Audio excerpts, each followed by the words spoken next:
Chapter 7. After all that Napoleon had said to him, those bursts of anger and the last dryly spoken words, "I will detain you no longer, General. You shall receive my letter." Balashev felt convinced that Napoleon would not wish to see him, and would even avoid another meeting with him, an insulted envoy, especially as he had witnessed his unseemly anger.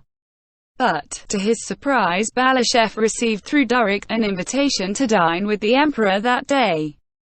Bessieres, Caulaincourt, and Berthier were present at that dinner. Napoleon met Balashev cheerfully and amiably. He not only showed no sign of constraint or self-reproach on account of his outburst that morning, but, on the contrary, tried to reassure Balashev. It was evident that he had long been convinced that it was impossible for him to make a mistake, and that in his perception whatever he did was right, not because it harmonized with any idea of right and wrong, but because he did it. The emperor was in very good spirits after his ride through Vilna, where crowds of people had rapturously greeted and followed him. From all the windows of the streets through which he rode, rugs, flags, and his monogram were displayed, and the Polish ladies, welcoming him, waved their handkerchiefs to him. At dinner, having placed Balashev beside him, Napoleon not only treated him amiably but behaved as if Balashev were one of his own courtiers, one of those who sympathized with his plans and ought to rejoice at his success. In the course of conversation, he mentioned Moscow and questioned Balashev about the Russian capital. Not merely as an interested traveler asks about a new city he intends to visit, but as if convinced that Balashev, as a Russian, must be flattered by his curiosity. How many inhabitants are there in Moscow? How many houses? Is it true that Moscow is called Holy Moscow? How many churches are there in Moscow? He asked. And receiving the reply that there were more than 200 churches, he remarked, "Why such a quantity of churches?" Single quote. "The Russians are very devout," replied Balashev. "But a large number of monasteries and churches is always a sign of the backwardness of a people," said Napoleon, turning to Caulaincourt for appreciation of this remark. Balashev respectfully ventured to disagree with the French emperor. "Every country has its own character," said he. "But nowhere in Europe is there anything like that," said Napoleon. "I beg your Majesty's pardon," returned Balashev. "Besides Russia there is Spain, where there are also many churches and monasteries." This reply of Balashev's, which hinted at the recent defeats of the French in Spain, was much appreciated when he related it at Alexander's court, but it was not much appreciated at Napoleon's dinner, where it passed unnoticed. The uninterested and perplexed faces of the marshals showed that they were puzzled as to what Balashev's tone suggested. If there is a point we don't see it, or it is not at all witty, their expressions seemed to say. So little was his rejoinder appreciated that Napoleon did not notice it at all, and naively asked Balashev through what towns the direct road from there to Moscow passed. Balashev, who was on the alert all through the dinner, replied that just as all roads lead to Rome, so all roads lead to Moscow. There were many roads, and, among them the road through Poltava, which Charles XII chose. Balashev involuntarily flushed with pleasure at the aptitude of this reply. But hardly had he uttered the word Poltava before Caulaincourt began speaking of the badness of the road from Petersburg to Moscow, and of his Petersburg reminiscences. After dinner they went to drink coffee in Napoleon's study, which 4 days previously had been that of the Emperor Alexander. Napoleon sat down, toying with his Sèvres coffee cup, and motioned Balashev to a chair beside him.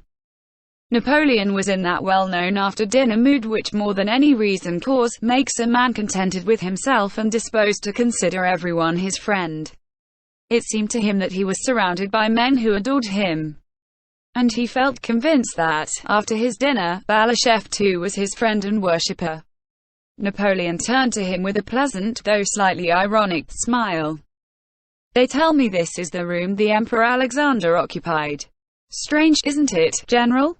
he said, evidently not doubting that this remark would be agreeable to his hearer, since it went to prove his, Napoleon's, superiority to Alexander. Balashev made no reply and bowed his head in silence. "Yes," 4 days ago in this room, Winzingerode and Stein were deliberating, continued Napoleon with the same derisive and self-confident smile. What I can't understand, he went on, is that the Emperor Alexander has surrounded himself with my personal enemies. That I do not understand. Has he not thought that I may the same?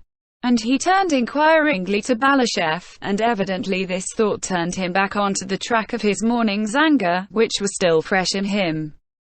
And let him know that I will do so, said Napoleon, rising and pushing his cup away with his hand. I'll drive all his Württemberg, Baden, and Weimar relations out of Germany. Yes, I'll drive them out. Let him prepare an asylum for them in Russia. Single quote.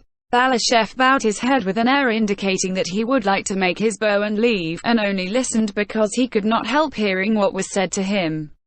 Napoleon did not notice this expression. He treated Balashev not as an envoy from his enemy, but as a man now fully devoted to him and who must rejoice at his former master's humiliation. And why has the Emperor Alexander taken command of the armies? What is the good of that?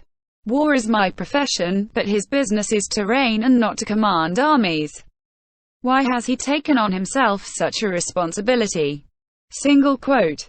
Again Napoleon brought out his snuff-box, paced several times up and down the room in silence, and then, suddenly and unexpectedly, went up to Balashev and with a slight smile, as confidently, quickly, and simply as if he were doing something not merely important but pleasing to Balashev, he raised his hand to the 40-year-old Russian general's face and, taking him by the ear, pulled it gently, smiling with his lips only. To have one's ear pulled by the emperor was considered the greatest honor and mark of favor at the French court. Well, adorer and courtier of the Emperor Alexander, why don't you say anything? Said he, as if it was ridiculous, in his presence, to be the adorer and courtier of anyone but himself, Napoleon. Are the horses ready for the general? He added, with a slight inclination of his head in reply to Balashev's bow. Let him have mine, he has a long way to go. The letter taken by Balashev was the last Napoleon sent to Alexander. Every detail of the interview was communicated to the Russian monarch, and the war began.